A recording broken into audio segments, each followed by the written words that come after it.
Most people focus on the moment validation happens. The survey results come in. The beta users say they love it. An investor nods. The market says yes. But the real story doesn't start there. It starts the day after. Today, we're looking at what really happens after validation. When excitement fades, reality sets in, and long-term execution quietly begins. Because validation feels like success, but in truth, it's just permission to begin. And if you don't understand what happens next, validation can become the most dangerous moment in your startup journey. This is the day after validation. Let's start with the moment everyone remembers. You ran the surveys, you tested the prototype, you built the MVP, you interviewed users, and the feedback was positive. People said, "I'd use this, I'd pay for this solves my problem." It felt right, it felt exciting, it felt like proof.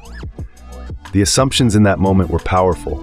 The market wants this, growth will come naturally, investors will be interested, revenue is now just a matter of time. And at the time, that decision made sense. Validation feels like crossing the finish line, but it's not the finish line, it's the starting gun. The day after, things still look fine. You feel confident, the team feels energized.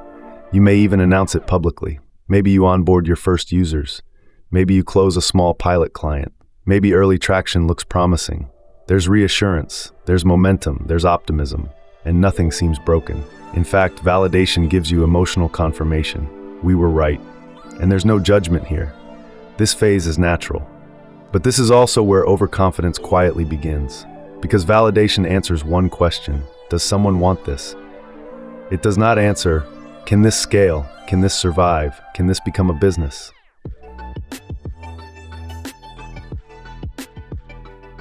This is where the invisible shifts begin. After validation, subtle things change. Behavior shifts. You stop questioning core assumptions. You become more attached to the idea. You invest more money. You hire. You build faster. New pressures appear. Users expect delivery. Investors expect traction. The team expects growth. The market expects consistency. Small compromises begin. We'll fix that later. We'll optimize once we grow. We'll solve retention after acquisition. Let's just ship.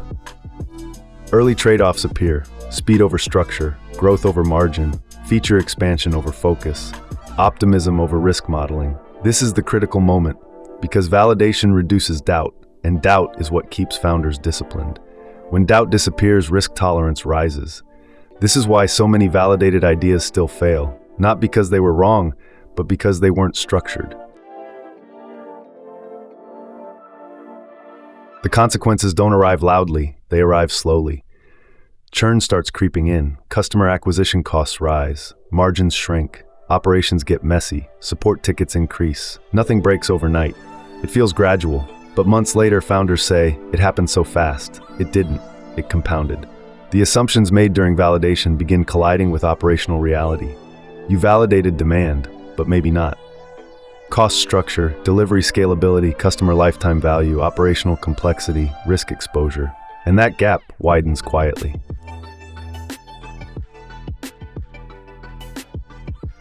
Most people don't ignore problems, they simply don't see them yet. Here's why. Cognitive bias. You search for confirming signals. Overconfidence. You assume momentum will continue. Process blindness. You track vanity metrics, not structural health. Emotional investment. You don't want to slow down something that feels validated. Organizational inertia. Once hiring, marketing, and building begin, slowing down feels like failure. Validation becomes emotional armor, and that's dangerous, because business isn't emotional, it's structural.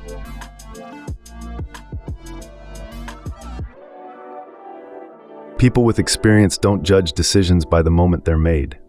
They judge them by what follows. Professionals don't ask, did validation go well?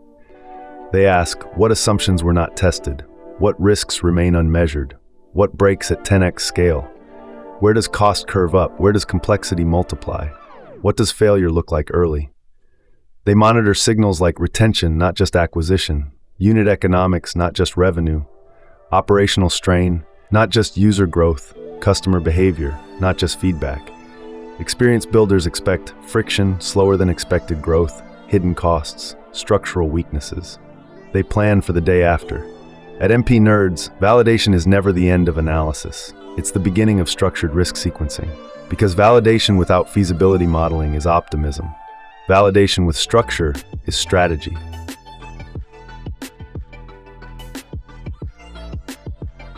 The lesson isn't don't act, the lesson is plan for the day after. Here's the mindset shift. Don't ask, is this validated? Ask, what must remain true 6 months from now for this to succeed? One framing principle. Validation proves interest, structure proves sustainability.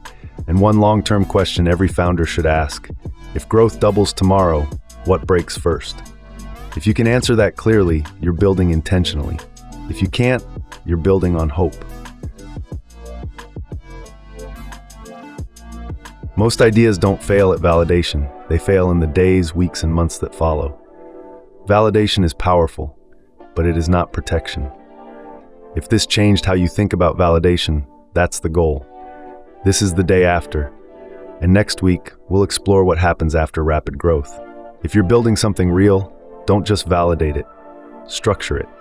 We'll see you next time.